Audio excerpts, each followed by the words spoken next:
Leanne Wood, leader of Plaid Cymru. Does your party want a role in Westminster's government? Yes, and in the event of a hung parliament, which many commentators are predicting, then Plaid Cymru could hold the balance of power. If we were to have parity with Scotland, that would result in an additional £1.2 billion to the Welsh Block Grant. So for you to be able to support a Labour government, they have to, in that first financial statement, give you 1.2 to bring you up to parity with Scotland. That is one of our strongest priorities for this election. Will you support them if they don't give you that? Well, what I've said to Labour is that they have to be prepared to move with us. It doesn't sound to me like you think you'll get 1.2 billion from them immediately. I'll be going all out to try and get as much of that, if not all of it. But Leanne Wood, you can't say that. That's not a negotiating position. They'll just say, right, she doesn't really mean what she says. She'll be easy, we'll pocket her MPs. Well, let's see. They need to get a budget through or a Queen's speech through, and they will need partners in order to do that. But if Nicola Sturgeon has perhaps as many as 10 times the number of MPs you do, surely whatever deal she strikes with Labour, you have to fold. Well, we'll work together, we'll cooperate. That is what we've said we'll do. We don't have an electoral pact. We're competing with the Greens, for example, in Wales and Scotland. The three of you have got a game plan, though, have you? Well, it's not a detailed game plan as yet, but we certainly will be working together on those areas of common interest. You've had strategic meetings, have you? We've had a meeting and communication between us, and as I keep saying, there is a lot of common ground, and it makes sense for us to cooperate together to achieve the best outcomes for people.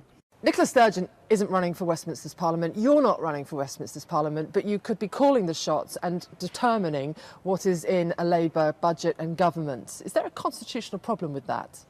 Well, it's new territory, I suppose. It's not territory that we've been in before, but I think it's a constitutional problem that they'll have to get over, isn't it? Can we just talk about the debates? They have propelled you to some kind of fame. At the end, there's that iconic image now of the three of you female party leaders embracing each other. And did you have sort of informal tactics with your friends Natalie Bennett and Nicola Sturgeon? Were there moments where you sort of looked at each other and said, right, I'm going to take this, you hang back, or you go for that?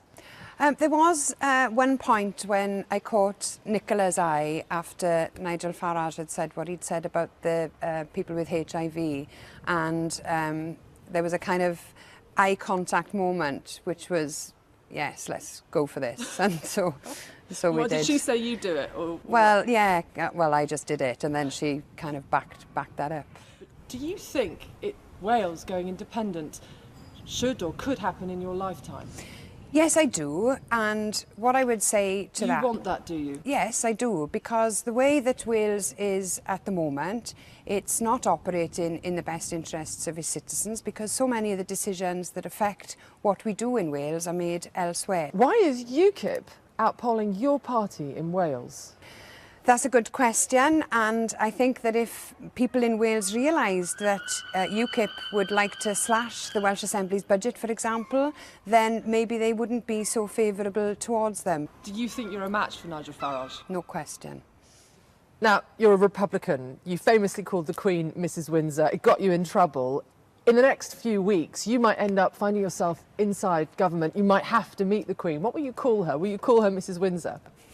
I'll be polite in that eventuality and carry out my role that I need to carry out as a party leader. But what will you call her?